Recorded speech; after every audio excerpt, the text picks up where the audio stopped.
Hulaan ko. Ikaw yung kadate ko ngayon, no? Chesha? Kurt, right?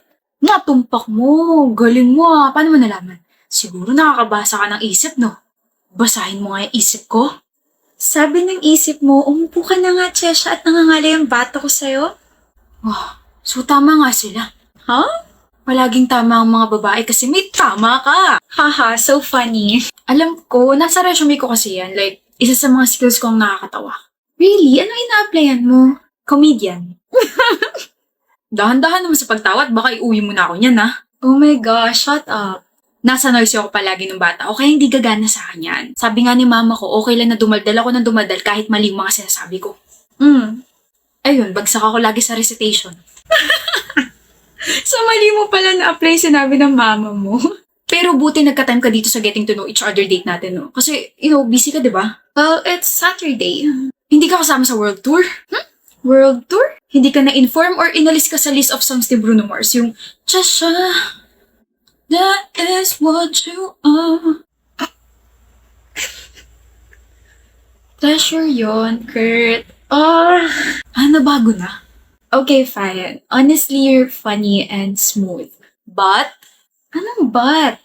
siguro sa Tagalog puwet. Yung mga ganyan kasing compliments, may mga kasamang buts. Okay. Yeah, may but na. Kurt, you're funny and smooth, but there's no but in this compliment. I find you interesting. I want to know you more. Oh, mas smooth ka pa sa akin eh. Walang yan. Wala eh. Hindi naman lahat may skill na smooth talker, di ba? Na-back to you mo ko ron, ah. What is the meaning of this? Excuse me? Kurt, what the hell is this? Sino to? Kaya pala hindi ka nagre-reply sa mga messages ko kasi may babae ka. I'm sorry, I'm lost. May girlfriend ka, Kurt? Pero nandito ka sa date natin. Huwag kang sumabat at baka anong magawa ko sa'yo. Sorry, tama nga yung kutob ko. May babae ka. Hindi pa kami magkarelasyon. Hindi pa? So may plano ka. I think I should go. I'm so sorry, okay? I'm sorry, miss. I didn't know about your relationship with him. Hindi ko alam na may girlfriend siya. Dapat nag-triple check ako. I'm so sorry. I deserve a slap. I mean, he also deserves a slap, but I'm so sorry. Ate, tigil mo nga yan. Wow, panira ka talaga, Kurt. Huh? Ate? Ish. Hi, I'm Kat. Sister at itong pangit na to. Sorry, natakot ba kita? Hindi naman. Seryoso talaga? Hindi ka talaga niya girlfriend? Hindi nga, edi sana nasa bunutan kita. Single ka ba talaga? Natakot nga kita. Pasensya na. Gusto ko lang talaga ma-witness yung first ever blind date ng kapatid ko. You got me there. Wala naman kasi tong alam sa relasyon, ikaw yung first ever girlfriend niya. Ate, hindi pa nga kami. So, magiging kayo pala. Ikaw bro, ha? Anyway, anong pangalan mo, sister-in-law? I'm Chesha po. Buti nandito ka. May world tour kasi si Bruno Mars. Na-joke ko na yan, ate Kat. Corny naman. Sana makabanding kita soon. Alam mo, never pumalit itong nararamdaman ko. Like, I know you're the one. You're the one for him. You'll be my sister-in-law. Uy, hindi kita pinapressure, ha? Hindi ko kayo pinapressure, pero i-work niyo yan, okay? Bye! Lovebirds! Wow. Magkapatid nga kayo. Chesha, I'm so sorry about that. I'm sorry about my sister. May ganun talaga yun sa utak. Sorry. I hope may next date pa tayo. When ka free ulit? Bukas! Then see you again tomorrow, Kurt. That's it na? Okay, order na tayo. Ana naman kasi. Ano? Ana na bang... Ana? Ano? Ana ka bang sasabihin sa akin? Steve? Ana na akong patience para makipag-usap sa'yo. Ana talaga? Kapag galit ka, cute mo. You can resist my cuteness, Ana. Kausapin mo na kasi ako na maayos. Ayoko. May tatanong lang naman ako eh. Makatingin naman to, akala mo naman ako lang nakikita. Stop it! Kung tanungin mo na kaya ako, no? Sa lahat ng mga naging crush mo, sino yung pinakamalakas ang appeal? Kala ko naman kung anong tanong. Yung crush ko na first year college ako. Sa lahat ng mga nagkagusto sa'yo, sino yung pinakagwapo? Yung lalaki nung third year college ako. Di kayo na. Naging kami nga. Tanong-tanong ka tapos naiinis ka dyan. Sa lahat ng mga naging ex mo, sino yung gusto mong balikan? Ikaw? Ikaw, Steve. Ikaw yung gusto kong balikan. Ako? Si ano talaga mapagbiro? Gusto kita pero ex. Naging tayo? I mean, gusto kong maging tayo pero... Huh? Oo. Ba't ka ngumingiti? Naging tayo. Last year. Hey, you know you don't really have to come, Anna. He called me. Kaya ka nagpunta kasi nag-drunk ko sa'yo. Nag-alala ka, no? Ewan ko sa inyong dalawa. Halata naman gusto niyo isa't isa pero ayaw niyo pa rin umamin. Shut up.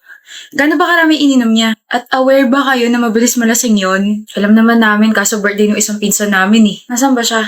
Nasa kitchen ako po. Pagin mo na lang ako, Ana. Nandun ako sa sala. And, heads up lang. Sobrang kulit niya. I know. Steve. Ana? Ana? Do you wanna be the snowman? Kamukha mo si Ana ko. Ana mo? Si Ana ko na pinaana yung puso ko. Ako to si Ana. Si Ana ko hindi pupunta rito. Masungit yan. Suplada. Talaga? Shh. Pero mabait siya. Kahit makulit ako, kinakausap ako noon. Tinuturuan ako sa ibang subjects.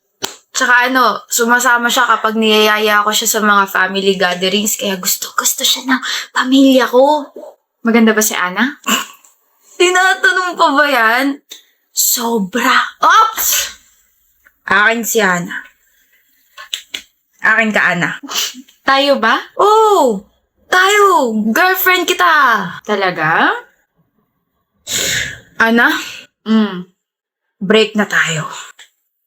Agad? Oh, di mo naman ako gusto eh. Break na tayo. Opo, break na tayo.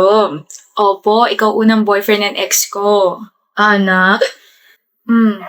Pagising ko, ikaw pa rin gusto ko. Opo, gusto rin kita. Diba? Naging tayo. Akala mo yung gwapong crush ko na first year college ako, siya rin yung unang magiging boyfriend at unang ex ko. Kaya pala tawa ng tawa yung pinsan ko kinabukasan kasi ganun pala yung nangyari. Ana, high school vibe but yeah, crush kita nung first year college tayo and then you confessed when we were in third year college nung nalasing ka, tapos same day nung nalasing ka, naging tayo. Tapos tinago mo ng matagal. I guess I was too scared to take the risk. Ngayon, takot ka pa rin ba? Umamin na ako, sa tingin mo may takot pa rin ako? Ana! Niyaya kita sa isang formal na date. Niyaya kita na pakinggan muli ang nararamdaman ko para sa'yo. Niyaya kita. Okay, let's do that. Gusto kita, Steve. And now, it's the time to take this relationship seriously. Babalikan mo ex mo, ha? Babalikan mo ako, ha? Oo, tapos makikipag-break agad ako sa'yo after 2 minutes. Ana! Sabi mo, let's take this seriously. Don't worry. Seryoso ako sa'yo. Ana! Sorry. Alam ko. Alam ang alin. Ha? Alam kong gwapo ako, so please huwag mo na akong titigan. Alam ko rin. Na gusto mo nang ihampas sa akin yung dala mong bag. Iba na talaga mga kabataan eh. Ang kapal na mga magbuhat ng sariling bangko. Kala ko naman kapag nag-college na ako, pwede na ako magsuot ng kahit na ano. Ha-uniform pa rin pala. Init no? Pero at least we don't have to think kung ano yung pwede natin suotin araw-araw, di ba? Draven nga pala. Marketing irregular student. Okay, ano pangalan mo? Alam kong hindi mo ako titigilan base dyan sa mukha mo. Gladys, ayoko maging friends tayo. Ayoko. Sige, best friends na lang. Gladys! Masakit dyan mo? Lagi ka na lang kasing nakahawak dyan. Ito.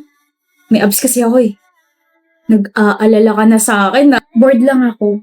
Lalambot din yung puso mo sa akin. Gladys! What is the meaning of this? Bakit di mo ko hintay? Tagal mo eh. Sabi mo sabay tayo pumasok. Di mo kayo mag-isa? Hindi. Ako sa'yo. Gladys, may iba ka pa bang friend? Wala. Meron! Ako. Pinilit mo kaya ako. Pero, hindi mo ba trip yung iba nating mga blockmates? Trip? And bakit hindi ka nakikihalubilo sa kanila? Dito ka na lang lagi sa likod nakapwesto like me. Trip ko sila pero hindi ko masabayan yung trip nila. Okay na. Ako? Sasabayan kita sa trip mo kahit lumangoy ka pa sa fish pond. Yung mga trip kong kaibigan, tahimik. Tahimik ako. Tahimik ako, Gladys. Promise. Sorry kung hindi ako nakapunta sa family dinner nyo kagabi Ayos lang. Hindi kasi ako pwede lumabas Draven. Ayos lang. Nga pala, aalis ba kayo sa araw ng mga patay? Kasi kami, oo. Dadalawin namin yung grandparents namin. Saan nyo dadalawin? Baka mag-cross yung landas natin. Oh?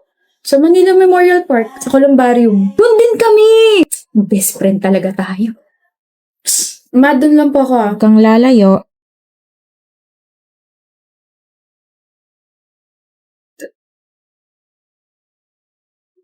Draven Galvez. You know my brother? Po? Brother? I'm sorry, I'm just surprised. First time kasi na may ibang tao lumapit sa vault niya. Draven Galvez? Draven Galvez, kilala mo ba siya? He doesn't have any friends, pero based from your reaction, parang kilalang kilala mo siya. Patay na siya. Huli ka na sa balita. Since last year pa, 2 saksak sa tiyan. He was murdered inside the campus. Gladys! Bakit nandito ka sa campus? Araw ng mga patay na Bakit naka-uniform ka? Bakit? Totoo ba? Totoo bang patay ka na? Sorry, hindi ko sinabi. Naghihintay ako Naghihintay? Naghihintay ako na may makita sa akin dito sa campus at madalaw ako ng taong yun sa vault ko. Yun yung huli kong kailangan gawin bago ako payagang makaalis dito sa school. I sometimes wonder bakit laging malungkot yung mga mata mo. Na kahit nangiti ka, natawa ka, hindi yun nawawala. Na parang nanghihingi ng tulong. Kaya pala palagi kang nakahawak sa tiyan mo. Kaya pala hindi ka man lang tinitignan ng ibang blockmates ko. Kaya pala parang may pumipigil sa aking hawakan ka. Kaya pala kapag nag-uusap tayo, people were giving me weird stares. Yun pala, patay ka na. Matagal na.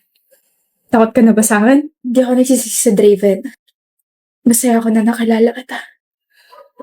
Hindi ba pwedeng dito ka na lang?